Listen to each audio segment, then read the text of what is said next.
lines. Coffee steam rising while I'm scheming on the grind. Concrete jungle sneakers hit the street line. Every step a chapter, every block a headline. Camera on my shoulder, world in my view. Snapping every hustle, every dream coming true. From the food court smoke to the neon hue. I'm painting life raw, no filter, just you. Through the hustle lens, I'm seeing my fate. Every click, every beat, every move I create. Deep bass, heartbeat, snares cut straight. We frame ambition, never hesitate. Street hustle echoes in the rhythm of the beat. Fender calling out, kids dancing in the heat. Graffiti on the wall telling tales of defeat. But the grind never sleeps, it's a loop on repeat. I'm the lens to the struggle, the proof to the fight. Capturing the glow in the dead of the night. From the sweat on the brow to the dreams in sight. Boom bap soundtrack to the city's light. Quick freeze the moment, let the world breathe.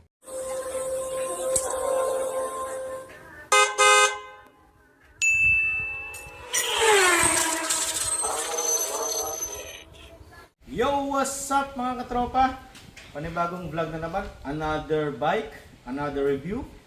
So syempre, nakikita nyo sa harapan nyo. Ito yung Motorstar na Easy Ride 175cc. So alam nyo na yung itsura niya para sa adventure scooter ito mga tropa. So ito, isa-isahin natin yung harapan mga tropa. Dito tayo. Bale, ito ngayon yung kanyang pinaka windshield oh. Bale, malapad siya. Tapos meron siyang design dito. Wala siyang adjustment na taas tsaka baba. Ganyan siya. Parang naka-smoke na siya mga tropa. So, for me, okay na yung windshield niya. Mataas na siya. Hindi na siya, kung sa inyo or sa akin, hindi ko na kailangan palitan kasi maporma na siya. So, dito naman tayo sa kanyang headlight. Oh. Ayan. Kung nakikita nyo mga tropa, yan yung kanyang headlight. Meron siyang dual na projector. So meron siyang high and low beam. Tapos kung mapapansin nyo, meron siyang ilaw dito. Yan yung nagsisilbing DRL or daytime running light. Ito, papakita ko sa inyo yung ilaw niya. Bale, ito mga tropa, ito pinailaw natin. Kung nakikita nyo, ayan yung kanyang DRL oh. Tapos high and low beam na projector headlight, puro naka LED na siya. So sa ilaw pa lang, sulit na siya mga tropa. Tapos dito may nakikita kayo parang butas. Parang design lang siya, wala siyang butas doon. Parang nagsisilbing pinaka-winglet niya ito. So mga tropa, dito naman tayo sa kanyang pinaka-gulong, no? Pinaka-harapan. So ito yung pinaka-fender niya. Meron siyang reflector dito. Tapos, 2-pot caliper. Tapos meron siyang ano to, hindi siya ABS eh. Ito yung nagsisilbing pinaka-speed sensor niya. Tapos ang ganda rin ng design ng kanyang front disc. Tapos yung size ng kanyang gulong sa harapan ay 110/80 by 14. Tapos matte black finish yung kanyang alloy mags. Tapos mga tropa, dito tayo sa kanyang signal light. Naka LED na rin. Ito papakita ko sa inyo. Ayan oh, di ba? LED na yung kanyang signal light. Tapos wala siyang hazard. Wala siyang hazard light. Dito naman tayo sa kanyang tagiliran, no? So, bale, meron siya ditong pinaka-footboard. Extended footboard na siya. Para siyang ADV, NMAX, PCX. Ganun yung design na kanyang footboard. Hindi ka mangangalay niyan kapag in-extend mo yung paa mo rito. Tapos, ito naman, yung kanyang finish dito ay plastic na matte. Tapos, dito yung kanyang pintura, naka-glossy dito. Tapos, ito yung kanyang pinaka-footboard. Ayan o, meron siyang rubber dito na anti-slip. Dito naman tayo sa kanyang bandang likuran. No? Meron siya ditong Easy Ride 175 na sticker. Tapos, syempre, matte dito. Tapos, dito naman yung glossy. Tapos, meron naman ditong parang design na vent. Yan. Ito yung kanyang pinaka-pillion step or yung tungtungan ng angkas. Yan. Tapos, syempre dito, meron siyang grab bar. Yan, meron siyang ready na lagayin ng top box. Hindi nyo na kailangan bumili ng ganito. Kailangan bilhin nyo na lang yung top box at ready na. Tapos dito naman tayo sa kanyang rear shock. Sub-tank suspension. Same sa ADV ng Honda. Tapos meron ditong reflector sa likod. Siyempre kapag mag-U-turn ka, visible ka pag sa gabi. Tapos dito sa kanyang airbox, meron siyang nakasulat na Enhanced Smart Power. So bale parang nasa ano siya eh. nasa Honda na nakalagay sa airbox. Technology ng Honda. Siguro, meron din siyang enhanced smart power. Tapos syempre dito sa kanyang panggilid, ito yung pinaka crankcase cover niya. Plain na plastic. Tapos may motor star na logo rito. Ayan o, di ba? Dito naman tayo sa kanyang likuran mga katropa. So meron siyang full LED na rin na taillight. Tapos ito yung pinaka LED na signal light din. Papailawin natin. So ayan yung pinaka ilaw niya. Di ba? Tapos kapag tinapakan mo naman yung preno, ganyan yung itsura niya. Tapos yung pinaka signal light niya naman mga katropa, yan, LED na rin. Kabila, ganun din. Diba? Full LED na. Kasi alam nyo mga tropa, kapag LED yung mga lights ng motor, nakakasave sa battery yun. Hindi magastos, tsaka hindi siya nagiinit. Naman tayo mga tropa sa kanyang likuran, no? Siyempre meron siyang rear disc brake. So maganda din yung kanyang disc brake. Ano, naka single pot caliper. Yan, wala siyang ABS. Meron ding mud guard dito mga tropa. Tapos meron ditong mud flap, ito, rubber siya. Para hindi matalsikan yung mga electronic wirings dito sa loob. Yan. Tapos ito nga pala ay air cool lang. Hindi siya water cooled. So wala siyang radiator. Ito yung pinaka cover niya para dito sa kanyang fan ng kanyang LEC. Tapos dito naman tayo sa kanyang muffler. Ito, pag-usapan natin to. Ang ganda ng quality, oh. Parang aluminum yata to. Aluminum na metal. Yung iba kasi plastic. Ito, oh, tingnan nyo. Oh. Ganda. Tapos dito, plastic. Plastic din dito. So, dito napabilib ako sa itsura ng kanyang tambutso kasi hindi nila tinipid dito. Bakal yan, oh. Ayun mga tropa, dito naman tayo sa kanyang pinaka susian. Ito. Bale, hindi siya keyless. Meron siyang physical key. Ayan, oh. Meron siyang physical key. Ayan. Tapos, syempre, ito yung fuel and seat na opening. Subukan natin i-on. Tapos, fuel natin. Ayan, bukas. Tapos, meron ditong seat din. Mangyayari, bubukas naman yung kanyang upuan. So, silipin natin yung kanyang U-box. Ayan. So, malapad siya, pero hindi siya ganun kalalim. Ayan. Subukan natin lagyan ng helmet kung kakasya. Ito mga tropa, subukan natin yung full face na helmet. Parang medium lang to. Subukan natin. Ayan. Naka-tapa.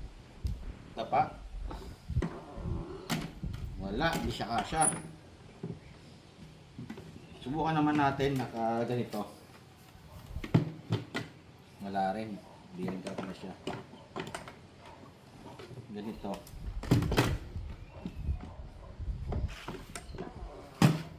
Hindi siya kasya mga tropa. So sa tingin ko, half face na helmet na yung kakasya dito. Pero kasya yata dito yung half na case ng beer, no? Tingnan nyo, malawak yun siya. Kasya dito yung mga bote ng mga soft drinks siguro mga 12, ganun. Kasya. Tapos nagaganyan din siya, oh. Tapos kung gusto mong i-full open, yan, pwede siyang isagad. Half. May spring siya. Ayan, oh.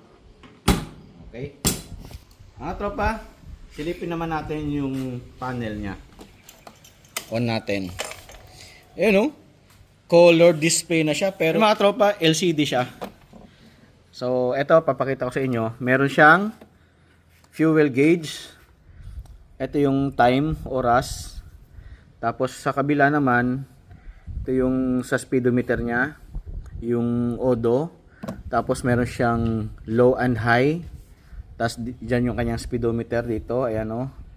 Tapos meron din siyang RPM. Pandarin natin.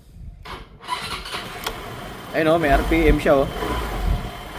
Diba? Astig, no? Tapos ito yung pinakaset niya. Ito. Ayan, o. Ayan o. Parang touchscreen lang siya o. Astig no. Ayun. Tropa, subukan naman natin yung pinaka-riding position niya. Panoorin nyo ako. So syempre, una, try natin kung gaano siya kataas. So I'm 5'4", and a half, mga ganon. So bali ganito yung paa ko, medyo tiptoe ng konti. Pero kapag dito naman ako, full yung aking paa. Dito, tiptoe. So tapos, ayan o, yung driving position ko ganito. Tapos kapag gusto mo mag-extend ng paa, kapag medyo nangangalay, pwede mo siyang mag-extend ng ganito, yung paa mo. So bali, yung kanyang manubela, upright position naman, din para siyang ADV na Honda na hindi naman siya ganun kababa. So, maganda yung position niya dito. Kung makikita nyo mga katropa dito sa harapan niya, ayan o. Ganito yung itsura niya kapag nagda-drive ka. Ganyan. Tapos syempre dito yung mga switches nyo, ayan o. High and low, horn, signal light. Tapos sa kabila naman may stop and start or kill switch. Tapos may on ng headlight. Tapos kanyang starter. Tapos syempre ito yung kanyang pinaka brake fluid na reservoir no. Ayun mga tropa. Ayun oh. Lapad oh.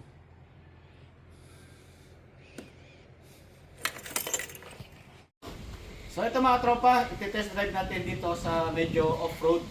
Tingnan natin yung suspension niya kasi yung design ng motor na to is adventure, ADV siya. So subukan natin na paikutin natin dito sa off-road. Let's go. What's up mga katropa, tayo'y magkasama sa kalsada ng buhay kahit saan pa. Ako'y nandito para sa inyo, si Automoto PX maaasahan mo. Sa bawat liko at bawat direksyon, basta't sasakyan, ito ang misyon. Automoto PX, lagi kang kasama sa review ng motor at kotse, walang drama. Sa sulok ng mundo ako'y nandyan, basta sasakyan ako'y maaasahan.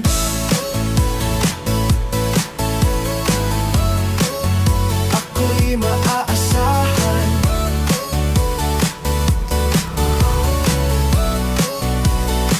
May bago bang modelo? Tara't silipin, kotse o motor, di ka bibitinin sa makina. Design, presyo at style, lahat ng detalye walang deny. Kung saan man ang biyahe mo papunta, tara na't sabay tayong tumuklas pa.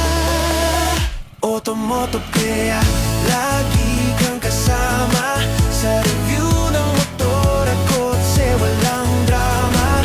Sa sulok ng mundo ako'y nandiyan, basta sasakyan ako'y maaasahan.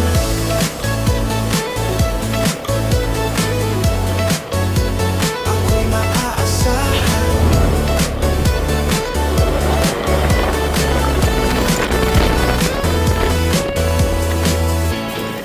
What's up mga katropa, tayo magkasama sa kalsada ng buhay kahit saan pa.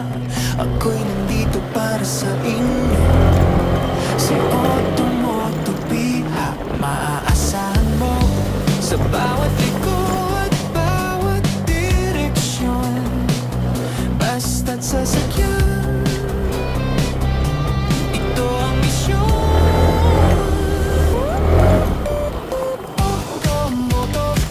Lagi kang kasama sa review ng motor at kotse. Ayun mga tropa, nasubukan natin sa off-road. Talagang maganda talaga siya sa off-road para sa akin kumpara sa Aerox ko. So bali ito, napansin ko, ang ganda ng suspension niya, harap at likod. Hindi siya ganun ka-bumpy. Although syempre may bumpy pero normal lang yun. Pero hindi siya ganun ka ano talaga yung buong katawan mo aalog. So kung sa akin, Aerox tsaka ito yung suspension, gusto ko to. Tapos pagdating naman sa arangkada, pagdating sa suspension, bumabawi ito. Promise. Bumabawi yung kanyang torque, yung lakas niya. Pag binigla mo yung throttle, talagang gaganon yung gulong niya. Unlike sa Aerox, talagang hindi mo na siya mabibilisan kasi sobrang tagtag niya sa ganitong kalsada. So, okay siya sa off-road para sa akin. Tsaka napansin ko rin yung kanyang engine, suwabe. Para siyang ADV ng Honda yung kanyang smooth ng kanyang makina. Yung wala kang mararamdaman na vibration sa kamay mo, sa side mirror. So doon ako napabilib sa engine niya kahit below 100,000 ito mga tropa. O di ba?